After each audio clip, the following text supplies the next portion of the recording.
While doing dishes, my landlord asked, "Did you unplug the extension cord in the basement?" I dried my hands.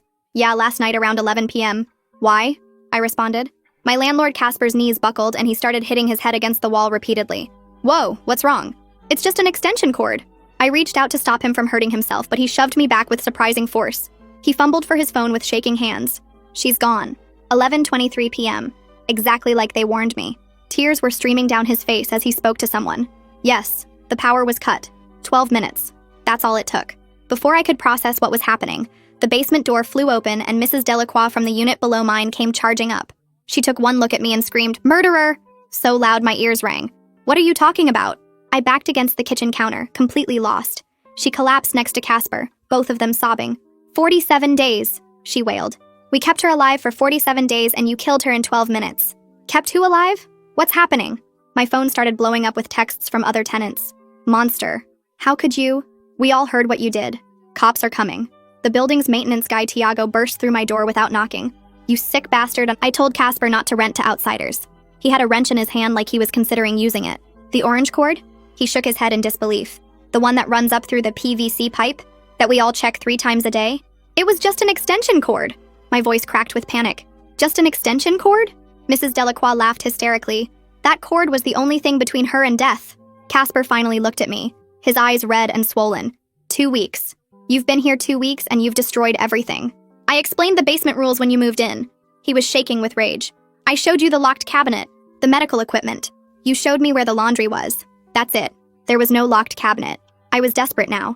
More people started flooding into my apartment. The couple from 3C, the old man from the first floor, even the food delivery drivers who serviced our building regularly. They all looked at me with pure hatred. "I delivered her medications just yesterday," the pharmacy tech said quietly. $12,000 worth. All useless now. "She trusted us," someone said. "She trusted us to keep her safe. We had shifts," another tenant sobbed. 24/7 monitoring. Until you came." Mrs. Delacroix pulled out her phone showing a schedule. "Look, your name isn't even on the care rotation, because you refused to help when we asked." "What care rotation? Nobody asked me anything." Sirens wailed outside. Through my window I could see 3 police cars and an ambulance pulling up. But the ambulance didn't rush. The EMTs moved slowly, like they already knew it was too late. 11:23, Casper kept repeating. The machines would have alarmed at 11:11 when the power cut. She had 12 minutes of battery backup, 12 minutes of oxygen left. My stomach turned to ice. "The humming," someone whispered. He must have heard the machines humming through the ceiling. How could he not know? "We were so close," Mrs. Delacroix wept. "The lung transplant was next week. She just needed 1 more week." 2 police officers entered my apartment. One of them already had handcuffs out. "Ma'am, we need you to come with us." "I didn't know," I pleaded. "There was no sign on the cord. No explanation. How was I supposed to know someone's life support was plugged into a random orange extension cord?"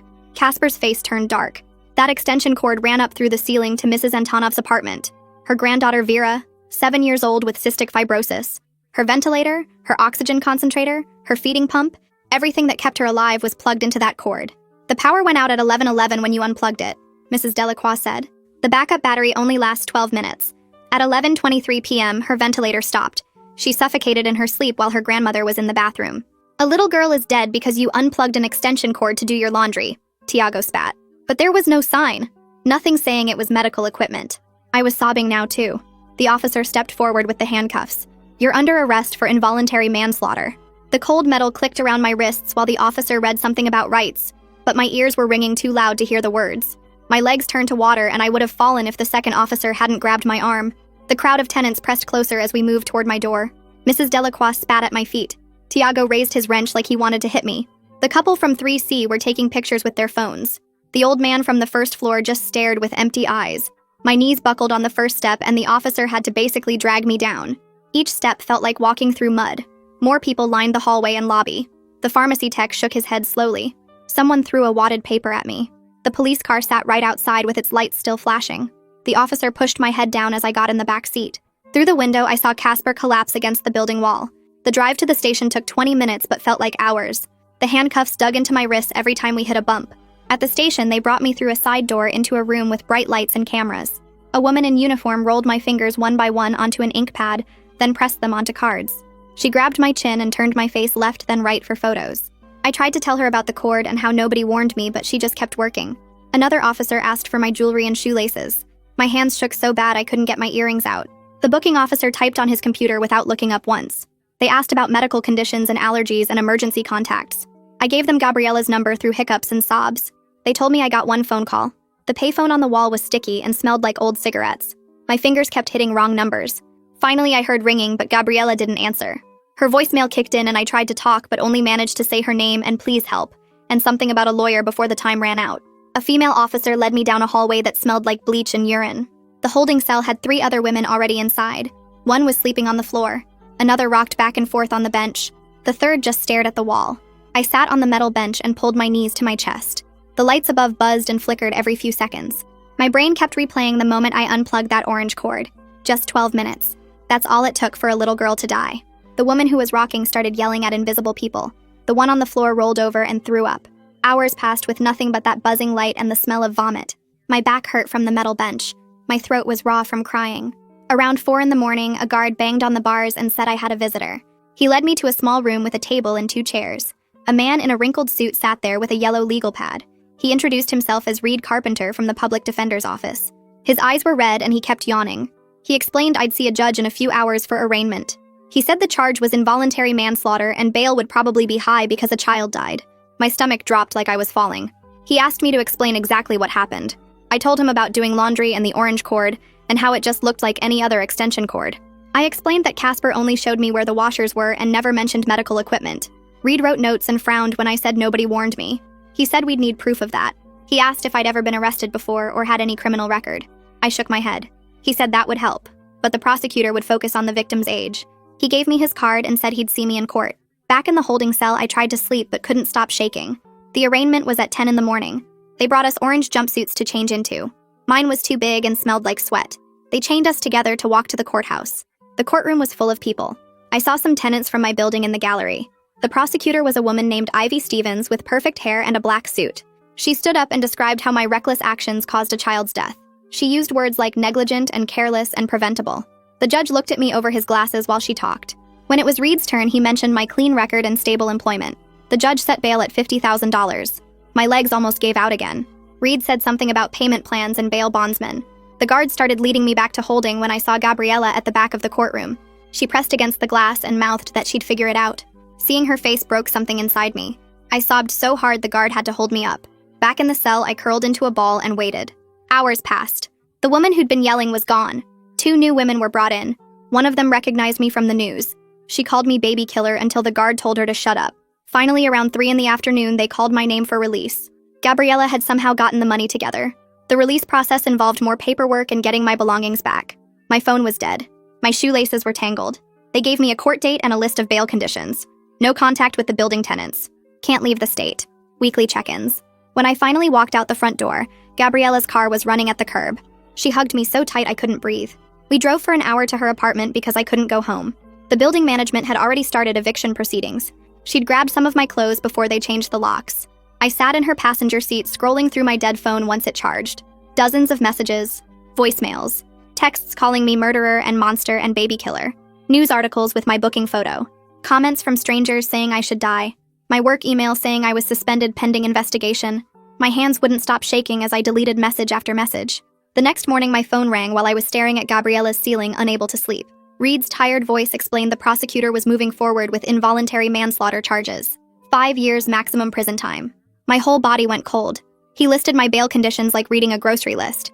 No contact with building tenants. Surrender my passport within 48 hours. Weekly check-ins at the courthouse every Friday. I wrote it all down on the back of an envelope with a shaking hand. 20 minutes later, my boss texted. Suspended without pay, effective immediately pending case outcome. I showed Gabriella the message and watched her face harden. She grabbed her laptop and started searching defense attorneys even though we both knew I couldn't afford anyone better than Reed. She typed names into Google and read reviews out loud.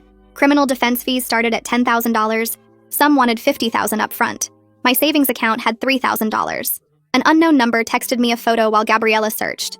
A schedule grid filled with tenant names and time slots. Care rotation schedule across the top. My name wasn't anywhere on it. The message underneath said I refused to help when asked because I was too busy. I stared at the screen trying to remember anyone asking me about anything. Nothing. No memory of any conversation about caring for anyone. I showed Gabriella and she screenshotted immediately. Reed called back that afternoon with copies of the initial police reports. 6 tenants claimed they personally told me about Vera's condition. Mrs. Delacroix said she explained everything my second day. Tiago claimed he warned me about the cord specifically. The couple from 3C said they asked me to join the care rotation, but when Reed pressed for details, their stories fell apart. Nobody could say exactly when these conversations happened. No specific dates or times. One said morning, another said evening. One said in the hallway, another said by the mailboxes. Reed said the inconsistencies helped our case, but the prosecutor wouldn't care. That night, I couldn't close my eyes without seeing the orange cord. Every time I started to drift off, I imagined Vera trying to breathe, her small lungs working harder and harder as the oxygen ran out. The ventilator alarm beeping in an empty room. I got up to use the bathroom and my legs gave out. Gabriella found me on her bathroom floor at 3 a.m. I was sobbing so hard I couldn't speak. She held me while I kept saying I killed a child over and over. She didn't tell me it wasn't true. She just held me tighter. 3 days after my arrest, Gabriella found a defense attorney named Miriam Ellis. She specialized in negligence cases and agreed to meet us after hearing the basic facts. Her office was in a strip mall between a nail salon and a tax place. She listened to my whole story without interrupting. When I finished, she asked one question.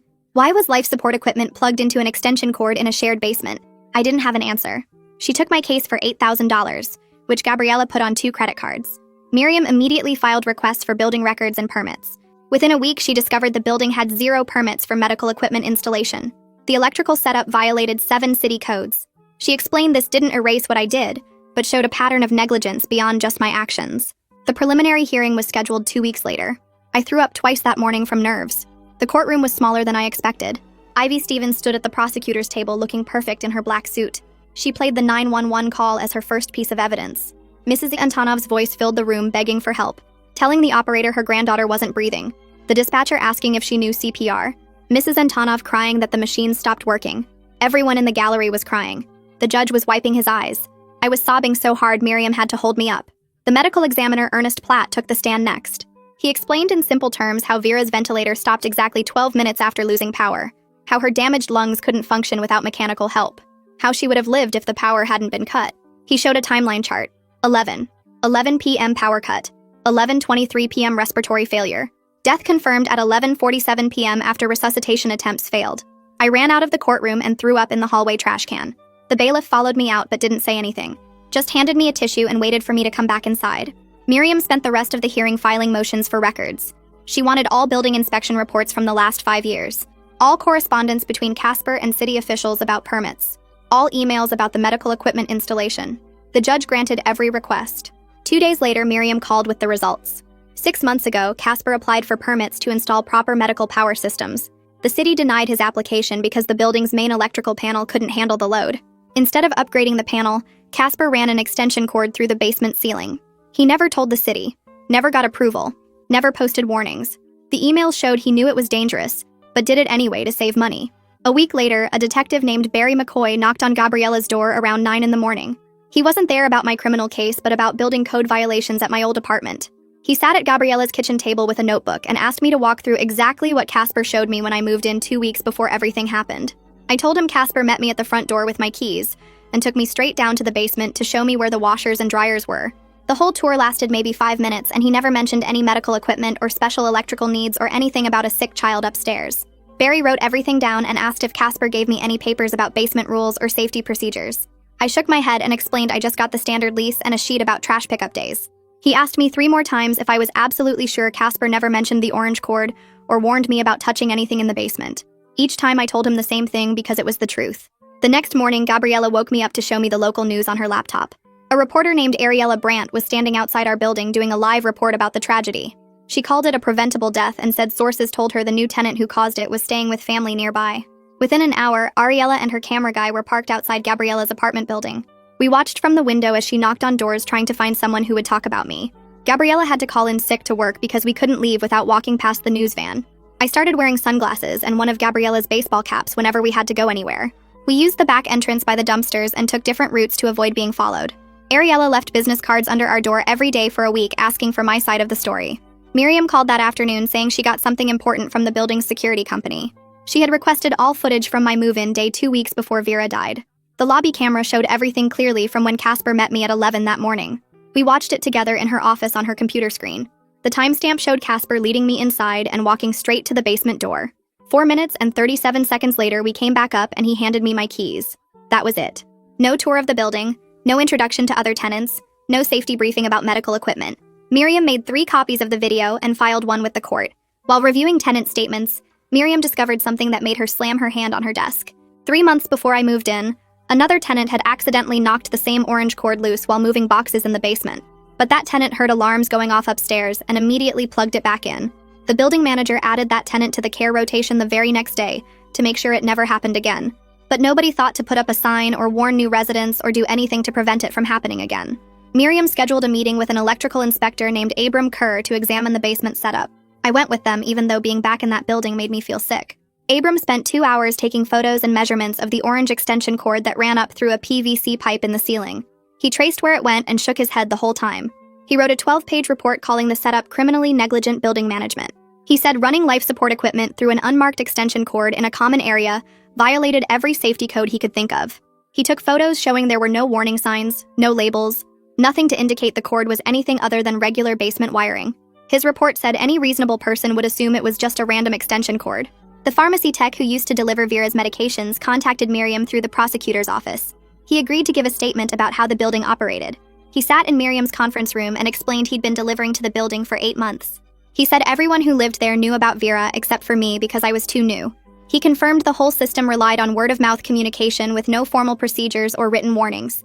He said he'd asked Casper once why the medical equipment wasn't properly wired, and Casper told him it was temporary until he could afford to upgrade the electrical panel. 2 days later, Miriam had me come to her office to listen to the complete 911 call from that night. I didn't want to hear it, but she said I needed to understand the full timeline. Mrs. Antonov's voice started calm, but got more and more panicked as she explained Vera wasn't breathing. The EMTs arrived at 11:31 p.m. according to the dispatch audio. We could hear them working on Vera for 20 minutes trying to bring her back.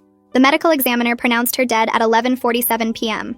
I realized I was already back in my apartment by then, completely unaware that a little girl was dying 1 floor above me. Miriam pulled out a legal pad and we spent 3 hours creating a detailed timeline of that night. My laundry receipts from my pocket showed I started a load at 10:45 p.m. The power cut happened at 11:11 p.m. according to the building's electrical logs that Miriam subpoenaed. I was in the basement until about 11:15 p.m. when I gave up and went back upstairs. The timeline proved the 12-minute battery backup was completely insufficient for life-critical medical equipment. Miriam emphasized that any proper medical setup would have hours of battery backup, not minutes. She found my lease agreement in her files and compared it to other tenants' leases that the prosecutor had submitted as evidence. Their leases had an addendum about basement rules and medical equipment that required a signature. My lease didn't have that addendum at all. Casper claimed in his statement that he gave me the addendum, but his own records showed he never got my signature on it. The property management company's files had signature pages for every other tenant except me. Detective McCoy interviewed Tiago the next week, and the transcript was fascinating. Tiago initially insisted he'd warned me about the cord the day after I moved in. But when McCoy pressed him for specific details about when and where this conversation happened, Tiago's story started falling apart. First he said it was in the hallway, then he said by the mailboxes. Finally, he admitted he only told me not to touch stuff that wasn't mine without explaining why anything mattered. McCoy asked him directly if he ever used the words medical equipment, or life support, or sick child.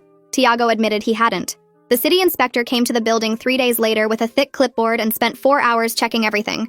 He found exposed wires hanging from the ceiling in 2 spots, and junction boxes without covers in the basement. He took photos of the orange cord running through the PVC pipe, and shook his head every few seconds while writing notes. He tested outlets that sparked when he plugged in his meter, and found circuits pulling way more power than they should. His final report listed 7 major violations, including the exposed wiring and overloaded circuits that could have started a fire any day. The worst part was where he wrote that the makeshift medical setup endangered all residents, especially the patient, because there were no proper safeguards or backup systems. Miriam called me 2 weeks later while I was at Gabriella's apartment looking for jobs online. Ivy Stevens wants to meet about a plea deal, she said. I drove to her office that afternoon and sat across from both lawyers at the conference table. Ivy pushed a paper across to me that said I would plead guilty to involuntary manslaughter, and she would recommend 2 years probation to the judge. No jail time? I asked. She nodded, but Miriam grabbed my arm before I could say anything else. We need to discuss this privately, Miriam said. After Ivy left, Miriam explained that accepting meant admitting full responsibility when the evidence showed so many other failures. But no prison, I said. She looked me straight in the eye and told me she believed we could show my actions happened because of criminal negligence by others, not just my mistake. I spent 3 sleepless nights thinking about it, weighing prison risk against admitting to something that felt only partly my fault. I called Miriam on the 4th morning and told her to reject the deal. I can't say I'm fully guilty when nobody warned me, I said. She said she understood and would inform the prosecutor. The next week, Miriam got copies of Vera's hospital discharge papers through Discovery. The documents showed the hospital's discharge team specifically recommended installing a proper generator system with automatic transfer switches for her equipment. They also recommended visual and audible alarms on every piece of equipment to alert caregivers if power failed. Casper had signed the papers acknowledging these recommendations 6 months before I moved in. Instead of following them, he ran that orange extension cord through the basement ceiling to save money on electrical work. 2 tenants contacted Miriam's office after seeing news coverage about the case. They both lived in the building for over a year, but said nobody formally told them about the cord either. One found out when she saw Mrs. Delacroix checking it during laundry. The other learned when the pharmacy tech mentioned it during a delivery. Both signed statements saying the building operated on casual communication with no official system for informing residents about critical safety issues. Their statements directly contradicted the prosecution's claim that everyone knew about the life support system. The nightmares started around this time, always the same. I would hear ventilator alarms going off somewhere, but couldn't find where they were coming from. I'd run through endless hallways looking for the source while the beeping got louder and more urgent. I'd wake up soaked in sweat, sometimes screaming, which scared Gabriella when I stayed at her place. She found a therapist who specialized in trauma through her health insurance's mental health line. The therapist charged $150 per session, which I could barely afford with no job, but Gabriella helped cover half. 3 mornings later, Gabriella went out to her car for work and found something under her windshield. It was a school photo of Vera, a little girl with brown hair and a huge smile, with murderer written across it in red marker. We called the police and filed a report, but the officer said without cameras in the parking lot, they couldn't do much. Anonymous letters started arriving at Gabriella's apartment addressed to me, calling me a child killer and saying I deserved to die. Someone created a Facebook page called Justice for Vera, with my photo and details about where I was staying. We had to change Gabriella's locks after finding scratches around the keyhole one night. Miriam arranged for another expert to examine the basement since the city inspector's report focused on code violations, not the specific cord issue. Raymond Sands arrived with cameras and measuring equipment, spending 6 hours documenting everything. He traced the cord's path from the basement through the ceiling, taking photos every few feet. He checked for any signs, labels, warnings, or markings that might indicate the cord's purpose. His report confirmed there was absolutely nothing to show the orange cord powered anything important. He photographed the outlet where it plugged in, showing it looked exactly like every other outlet in the basement. He measured the cord's visibility and found it was partially hidden behind pipes for most of its run. He concluded any reasonable person would assume it was random wiring, not life support. Ernest Platt sent his final autopsy report to both legal teams a month after Vera's death. The report went into detail about her lungs, describing extensive scarring and damage from years of cystic fibrosis. He noted her lung function was below 20% even with the ventilator support. While he confirmed she would have survived that specific night with power, he also wrote that her condition was terminal without the transplant scheduled for the following week. Reading his clinical description of how her lungs looked made me run to the bathroom and throw up. The transplant team's letter arrived at Miriam's office 2 days later, confirming what everyone already knew, but seeing it in writing hit different. Vera was scheduled for double lung transplant surgery in 6 days from when she died. The letter explained how rare pediatric lungs were and how long she'd waited for a match. Those same lungs went to another child the day after Vera died, someone who was probably alive now because Vera wasn't. I sat in Miriam's office staring at that letter, feeling sick knowing she was that close to getting new lungs, that close to having a chance at a normal life. Miriam took the letter from my shaking hands and placed it in a thick folder marked Defense Evidence, before pulling out another stack of papers. She'd been working on a motion to dismiss for the past week, typing late into the night according to her assistant's emails, and now she was ready to file it with the court. The motion argued that Casper's negligence in maintaining the building and his failure to properly mark life-saving equipment was the real cause of Vera's death, not my action of unplugging an unmarked cord. She drove us to the courthouse that afternoon where she filed the 20-page document with the clerk, who stamped it and gave us a hearing date 3 weeks out.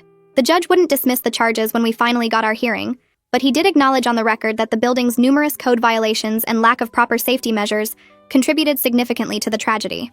After the hearing, Detective McCoy caught up with Miriam in the courthouse hallway while I was in the bathroom, and when I came back, she told me he'd said something important off the record.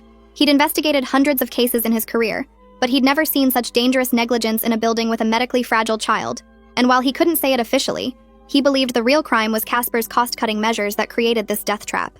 That night at Gabriella's apartment, I sat at her kitchen table with a notebook and pen, writing page after page of apology to Mrs. Antonov. I explained how I'd just moved in 2 weeks before, how nobody ever told me about Vera or the medical equipment, how I would have never touched that cord if I'd known a child's life depended on it. The letter went on for 6 pages, tears dropping onto the paper and smudging the ink. But when I showed it to Miriam the next morning, she shook her head and put it in her desk drawer. Any contact with the victim's family could violate my bail conditions, she explained, and the prosecution would use it as evidence of guilt if they found out about it. Meanwhile, Ivy Stevens was busy interviewing more tenants from the building. But when Miriam got copies of their statements through Discovery, she found major problems with their timeline. The timestamps showed several tenants claimed they warned me about the cord on dates when I wasn't even home, according to my work schedule and credit card records. 3 of them admitted under follow-up questioning that they might be confusing me with previous tenants they'd warned over the months, since people moved in and out of the building regularly. Miriam also got the lobby security footage from the week before Vera's death, which showed something we hadn't expected. The grainy video captured other tenants confronting me multiple times in the lobby, with one woman pointing her finger in my face and a man blocking my path to the elevator. Though there was no audio, Miriam hired a lip reader who confirmed they were calling me unfriendly and antisocial because I hadn't attended their building potluck dinner. This harassment, Miriam argued in a supplemental filing, explained why the tenants might not have included me in important building communications about the medical equipment. The news about Casper came through official channels a week later when the city attorney's office held a press conference announcing criminal charges against him for building code violations and child endangerment. They'd found 17 separate violations that put residents at risk, including the illegal medical equipment setup that directly contributed to Vera's death. This separate criminal case against Casper strengthened our argument about systemic failures, and Miriam immediately incorporated it into our defense strategy. 2 days after Casper's charges were announced, Ivy Stevens called Miriam with a revised plea offer. Instead of involuntary manslaughter with potential prison time, she was now offering misdemeanor negligent endangerment with 2 years probation and 200 hours of community service. Miriam thought this was recognition that their case had serious weaknesses, especially with Casper now facing his own criminal charges, and she advised me to seriously consider accepting it. I needed to understand the medical aspects better before making any decision, so Miriam arranged a meeting with Ernest Platt at his office downtown. He spent 2 hours explaining exactly what happened that night, showing me diagrams of how ventilators work and what happens when they lose power. Proper labeling and redundant alarm systems could have prevented this tragedy, he told me, and he'd seen similar deaths from communication failures in hospitals that didn't follow safety protocols.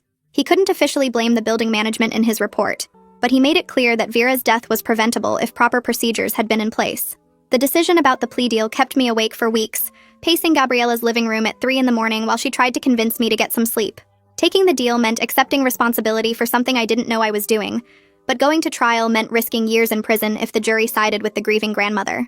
Miriam laid out the risks clearly in meeting after meeting, showing me statistics about conviction rates and sentencing guidelines, until finally I couldn't take the uncertainty anymore. I decided to accept the misdemeanor plea to avoid trial and the risk of prison, though nothing about this decision felt right. Miriam said it was the smart choice given the circumstances, that juries were unpredictable when children were involved, but smart and right felt like completely different things. We spent the next 3 days preparing my statement for the plea hearing, where I'd have to stand in front of the judge and acknowledge my role in Vera's death, while he decided whether to accept the deal. Miriam coached me on exactly what to say, how to express remorse without admitting to more than the plea required, how to acknowledge the family's loss while maintaining that I hadn't known about the medical equipment. I practiced reading the statement over and over in her conference room, but I never managed to get through it without breaking down when I reached the part about Vera being only 7 years old. The morning of the plea hearing arrived and my hands shook so bad I couldn't button my shirt properly. Gabriella had to help me get dressed in the conservative black suit Miriam said would make me look responsible. The courthouse steps seemed endless as we walked up them, and every person we passed felt like they were staring at me. Inside the courtroom, I saw Mrs. Antonov sitting in the front row with several people who must have been family members. She looked older than I remembered from seeing her in the building hallways, her face lined with grief. Miriam guided me to the defendant's table where we sat waiting for the judge to enter. When he finally came in, everyone stood and my knees almost gave out from nerves. The judge reviewed the case file for what felt like forever, before asking if I understood the plea agreement. I managed to say yes, though my voice came out as barely a whisper. He asked me to state my plea to the charge of negligent endangerment. I stood up and said the words Miriam had coached me on, that I was entering a no-contest plea. The judge explained this meant I wasn't admitting guilt, but wasn't fighting the charges either. He asked if I understood, and I nodded, unable to speak anymore. Ivy stood up next and started reading the factual basis into the official court record. She described in detail how I had unplugged the orange extension cord at 11:11 p.m. on that night. She explained how this action cut power to the medical equipment keeping Vera alive in the apartment above. She stated that 12 minutes later, when the backup battery died, Vera's ventilator stopped working. She said Vera suffocated in her sleep while her grandmother was in the bathroom, unable to hear the alarms. Each word felt like a physical weight pressing down on my chest, making it harder to breathe. I stood there gripping the edge of the table so hard my knuckles turned white. The judge asked if I agreed with the facts as presented, and I forced myself to nod. Then he called Mrs. Antonov to give her victim impact statement if she wanted to speak. She walked slowly to the podium, clutching a piece of paper in her shaking hands. Her voice was thick with a Russian accent as she started talking about Vera. She described how her granddaughter loved to draw pictures of butterflies even when she could barely hold the pencil. She talked about reading stories together every night and how Vera always asked for one more chapter. She said they were so close to the lung transplant that would have saved her life. Just 6 more days, and Vera would have gotten new lungs and a chance at a normal childhood. Then she looked directly at me and said she forgave me for what I did. But she could never forgive the system that failed to protect her granddaughter properly. She said a child's life shouldn't depend on an unmarked cord that anyone could unplug by accident. When she finished speaking and returned to her seat, half the courtroom was crying, including me. The judge asked if I wanted to make a statement, and Miriam nudged me to stand up. I unfolded the paper I'd practiced reading so many times and tried to steady my voice. I said I accepted responsibility for unplugging the cord that night to do my laundry. I explained that I was never told about its purpose or warned that it powered medical equipment. I said if I had known, I never would have touched it no matter how long I had to wait. I looked at Mrs. Antonoff and apologized directly to her, saying I would carry this guilt forever. I told her I wished every day that I could go back and undo what happened that night. My voice broke completely on the last sentence and I had to sit down. The judge took several minutes reviewing his notes before announcing his decision. He accepted the plea agreement and sentenced me to 2 years of probation as the prosecutor had recommended. He added 200 hours of community service to be completed within the first year. He also ordered me to pay $5,000 in fines, though he allowed a payment plan. He said the building's failures contributed significantly to this tragedy, but I still bore responsibility for not being more careful. He said a child died because of multiple system failures, including my own careless action. The gavel came down, and just like that, I was officially a convicted criminal. 2 weeks passed in a blur of probation meetings and job applications that went nowhere. Then Miriam called to tell me Casper had his own day in court for the building violations. He pleaded guilty to multiple charges, including child endangerment and violation of electrical codes. The judge gave him fines and probation, but no jail time, which felt like a joke considering what happened. The building got condemned and all the tenants had to relocate within 30 days. Mrs. Delacroix and the others who'd screamed at me that night lost their homes too. It felt like hollow justice since nothing would bring Vera back. The harassment from former tenants gradually decreased over the next few weeks, though I still got occasional messages. Someone would text me, "child killer," from a random number, or leave angry voicemails. I finally changed my phone number and deleted all my social media accounts. Even with the new number, I'd sometimes get letters at Gabriella's address calling me a monster. My employer made their decision official a month after the plea hearing and terminated me formally. They said someone with my criminal record couldn't work with their clients anymore. Without income, I couldn't afford my apartment even if I'd been allowed back there. I packed up what little I owned and moved into Gabriella's spare bedroom permanently. Every job application I filled out asked about criminal convictions, and I had to check yes. Nobody wanted to hire someone whose name came up in news articles about a dead child. I started my community service at a medical equipment safety organization that Miriam had found for me. They knew my whole story, but agreed to let me help create warning labels and safety protocols. My first day there, I spent 8 hours designing stickers that said, "Critical medical equipment do not unplug," in bright red letters. Working on preventing similar tragedies gave me a tiny sense of purpose through the crushing guilt. The organization's director introduced me to Raymond, who was their electrical safety consultant. We started developing a simple checklist system for landlords with medically fragile tenants who needed backup power. The checklist included proper labeling, multiple alarms, tenant notification procedures, and regular safety inspections. Several buildings in the city adopted our system within the first month. Knowing we might prevent another child from dying because of communication failures helped me sleep a little better at night. But I still woke up at 11:23 p.m. almost every night, the exact time Vera died. 3 weeks after the hearing, Detective McCoy called to say he had a box of my stuff from the old apartment. I met him at a coffee shop near the police station where he handed over a cardboard box with my kitchen items and some clothes. He sat down across from me and stirred his coffee for a long minute before speaking. "The system failed that kid," he said quietly. "Failed you too." I nodded and couldn't find any words to respond. He stood up and left without saying anything else, but his acknowledgement made something tight in my chest loosen just a little. The next day, Miriam called me to her office to go over the final paperwork for my case. She pulled out a folder thick with documents and started explaining the payment plan she'd worked out for her fees. I could pay her $50 a month for the next 3 years, which was all I could manage on unemployment. She closed the folder and looked at me directly. "I've defended real criminals. You're not one of them." Her words didn't erase the guilt, but they helped me breathe a little easier that night. Time moved strangely after that, some days crawling and others flying past in a blur. 5 months after Vera died, I finally wrote the letter to Mrs. Antonoff that I'd been trying to write since the night of my arrest. I filled 3 pages with apologies and explanations, tore them up, and started over 4 times. The final version was just 1 page saying how sorry I was, and that I wished I could change what happened. I gave it to Miriam to send through her office since I couldn't contact the family directly. 2 weeks passed with no response, which I expected, but sending it felt like something I had to do. My 6-month probation check happened on a rainy Tuesday morning at the courthouse. The probation officer reviewed my file and checked that I was working temp jobs at a warehouse and a grocery store. She asked about my therapy sessions, and I told her I went every week to deal with the PTSD. The nightmares had gotten less frequent, but I still couldn't do laundry without checking every cord 3 times first. Sometimes I'd stand in laundromats for 20 minutes just staring at the outlets before I could plug anything in. She marked me compliant and scheduled my next check for 3 months later. That same week, I took the bus to a park on the other side of the city where nobody knew me. I'd saved up $400 from my temp jobs to contribute to a memorial bench for Vera. The parks department let me donate anonymously and include a small plaque that read, "In memory of Vera, always check medical equipment safety." It wasn't enough and never would be, but I needed to do something concrete in her memory. A week later, Gabriella showed me a news article on her phone about Casper's sentencing. He got $2,000 in fines and 18 months probation for the building code violations. No jail time despite his negligence creating the whole dangerous situation. The article quoted him saying he was devastated by the tragedy and had done his best to help Vera. Reading his words made me so angry I threw up. But I was learning that justice and fairness weren't the same thing. I couldn't control what happened to him, only what I did moving forward. After crashing at Gabriella's for 6 months, I finally found a tiny studio apartment I could afford with my temp job income.